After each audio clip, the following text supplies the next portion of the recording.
Tanong ko lang kung alam mo yung proseso ng anti-illegal drug operations. Sabi mo alam mo, pero sa unang tanong ko pa lang, bagsak ka na. There are 3 phases, Iho. Yung prior to bypass operation, the bypass operation itself, and the post-operation. Maski tanungin mo yung mga opisyal na nakakalam nito. Ang tanong ko sa iyo, nasunod mo ba lahat to? Yes, Your Honor. Paano mo masusunod yung hindi mo alam? Hindi mo nga alam eh, paano mo masusunod? Niloloko mo yata ako.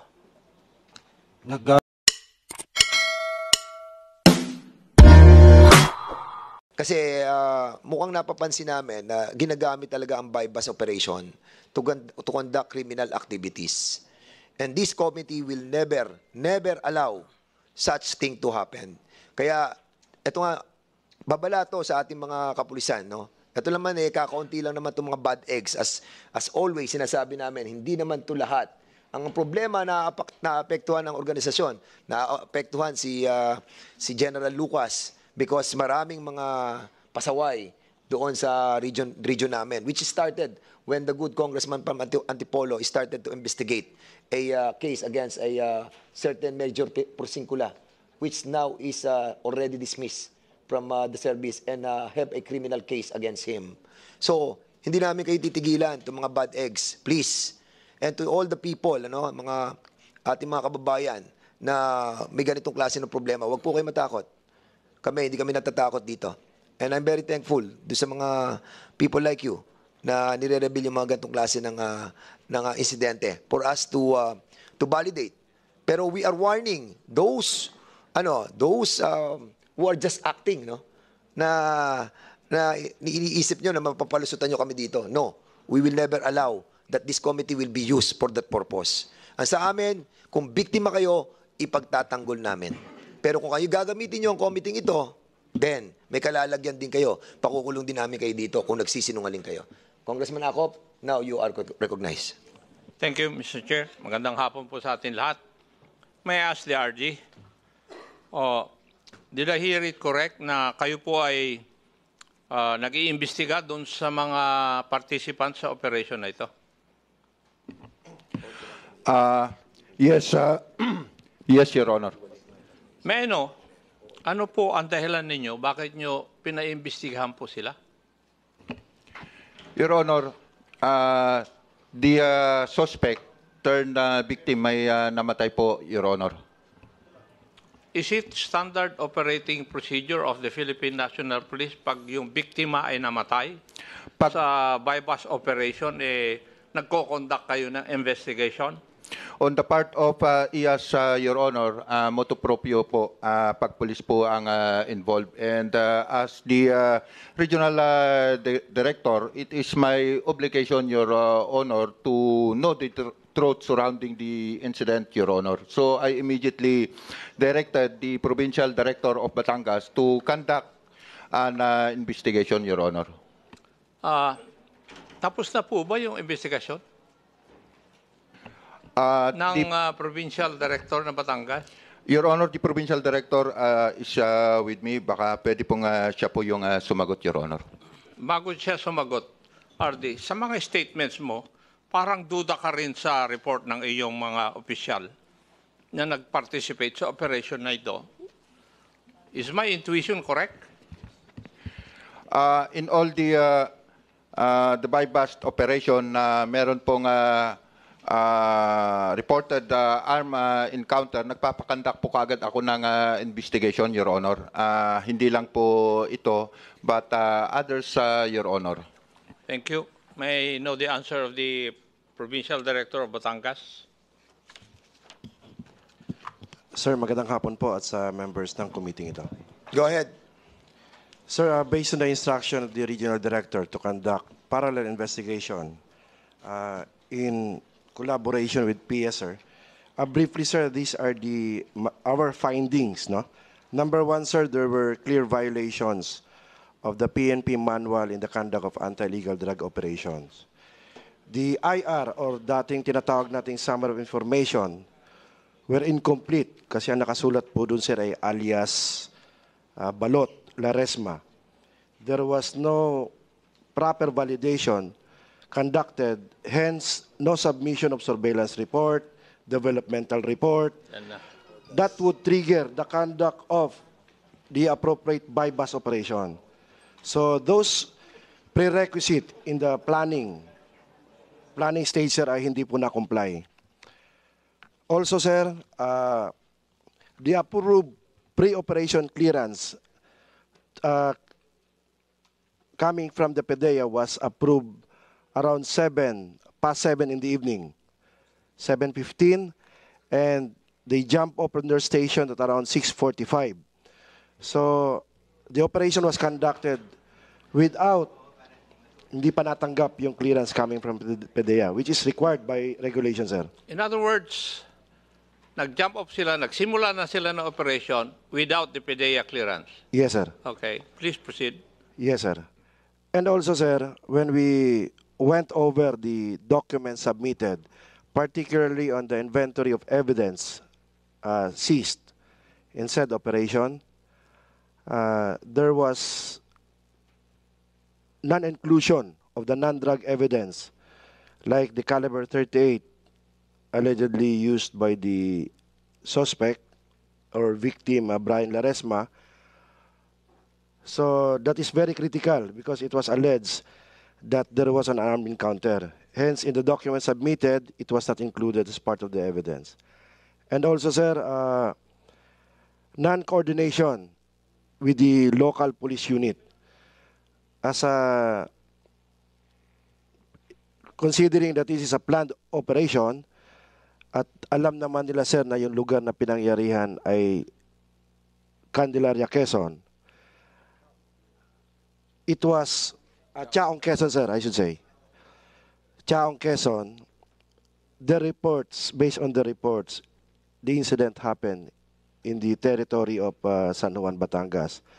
Hence, with that, sir, no, in summary, in coordination with the Internal Affairs Service of Batangas, as mentioned by the RD, we have filed, or the PIAs have already served subpoena to them to answer the charges of neglect of duty for the Chief of Police for failure to supervise and control the acts of his men, and irregularity in the performance of their official duty, as they allege that it was a bypass operation, but based on the scrutiny of the documents submitted, so wala, sir, walang regularity, puro irregular. And also, sir, dishonesty for not declaring properly or truthfully the facts of the case, particularly the real place of incident. So this is a continuing effort, sir, and we will not, as instructed by RD, sir, we will not tolerate any wrongdoing, sir, and we will exact high standard of accountability at all levels of command, sir. Thank you, sir. Thank you. So, the higher authorities of the Philippine National Police in Region 4A know for a fact that the incident happened not within the jurisdiction of the San Juan Police Force, na sila ang involved doon sa alleged encounter. In other words, sinasabi po nyo sa amin, nag-operate po sila sa jurisdiction na hindi kanila. Yes, sir. Yes. Okay. Now, Mr. Chair, may I know if we have invited the medical legal officer of the Batangas Police Unit, Police Command? Naimbita ba? Comsec? Yung a certain Police Major Pete C. Malinaw, the medical legal officer of the Batangas PPO, who conducted the autopsy to the cadaver of the suspect. Andito ba siya? Wala. Now, may I know also if the SOCO, led by Police Senior Master Sergeant Joel Barcelona, is also present? Wala rin. Mr. Chair, may I move that we invite Police Major Pete C. Malinaw and Police Senior Master Sergeant Joel Barcelona in the next hearing para to shed light kung ano po talaga ang nangyari doon sa area na yon.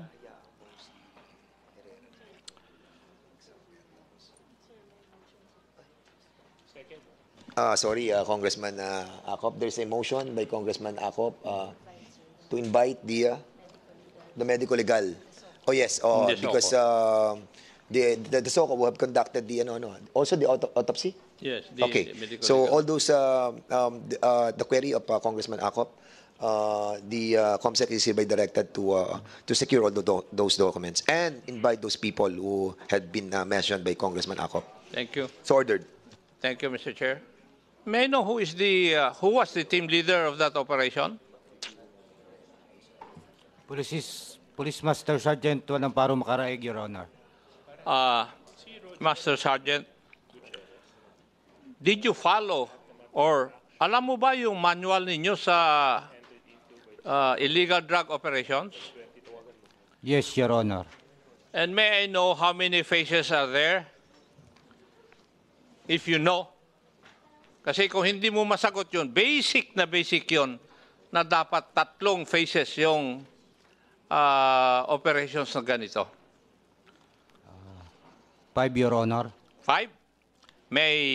Could you please enumerate the 5? Planning po, coordination, surveillance.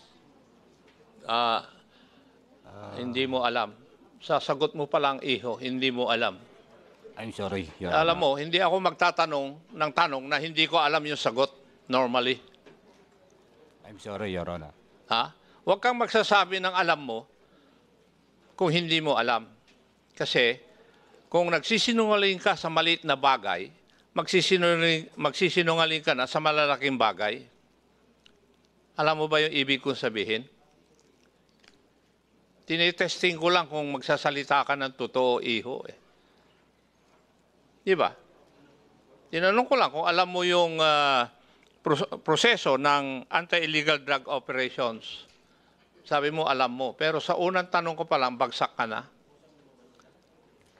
There are 3 phases, iho.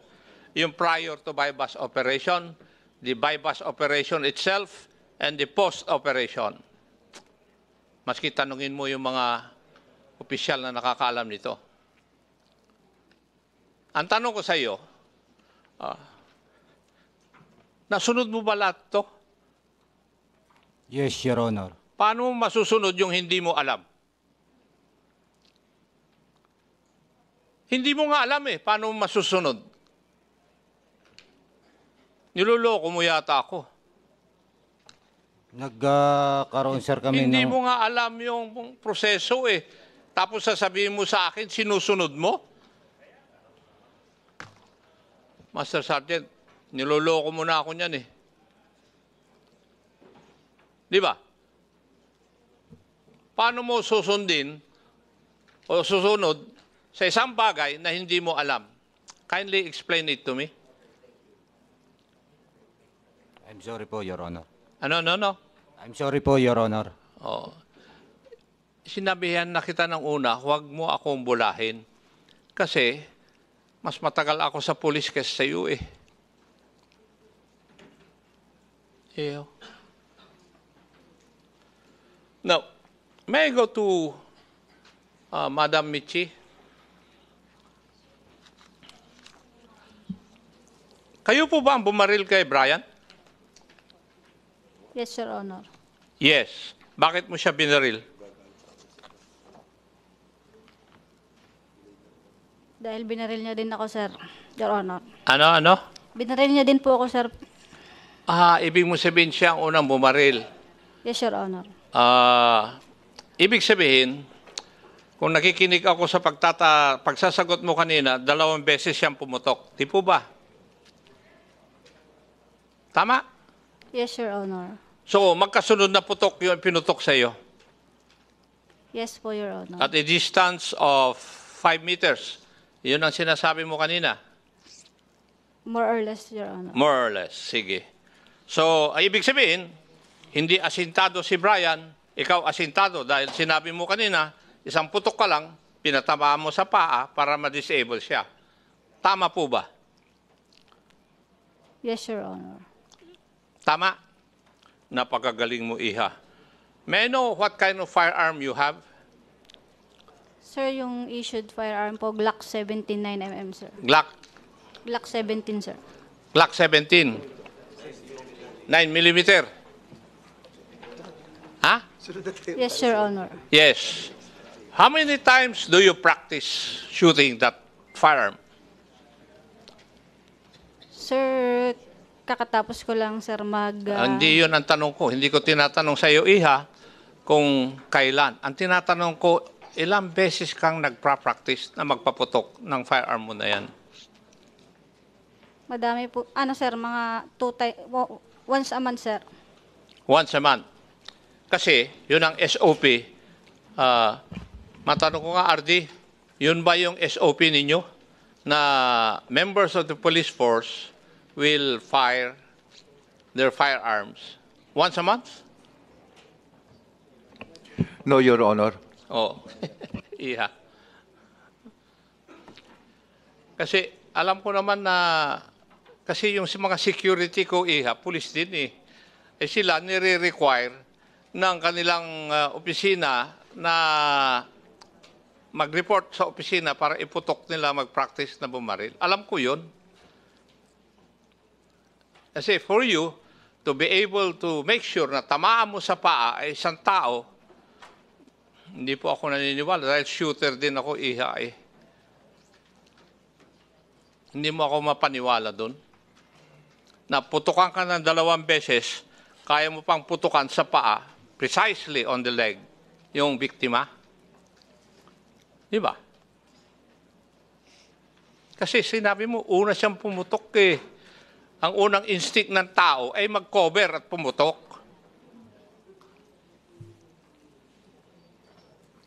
Kaya Iha, sa mga statement mo, hindi mo ako mapaniwala. So, Mr. Chair, I think the investigation conducted by the provincial director of the province of Bulacan ay medyo kompleto. Batangas. Yes. Ay kompleto. Tinignan niya lahat yung mga violations na na ginawa nung team na nag-operate. And we have to commend the provincial I agree. director and the of Batangas and also regional director General Lucas for Kasi, a job well done. Sige, go ahead. Ang pinakamasaklap nito bakit sila nag-operate doon sa hindi nila jurisdiction? Exactly. And I think the statement or the investigation of the provincial director of Batangas is that inireport pa nila na doon sa Batangas, San Juan, Batangas nangyari. Doon pa lang sa mga report nila, Mr. Chair, ay talagang binibitin na nila yung mga sarili nila eh. My interpellation will continue Yes. in the next hearing, Mr. Chair. Thank you very much. Maraming salamat po, Chairman Acop.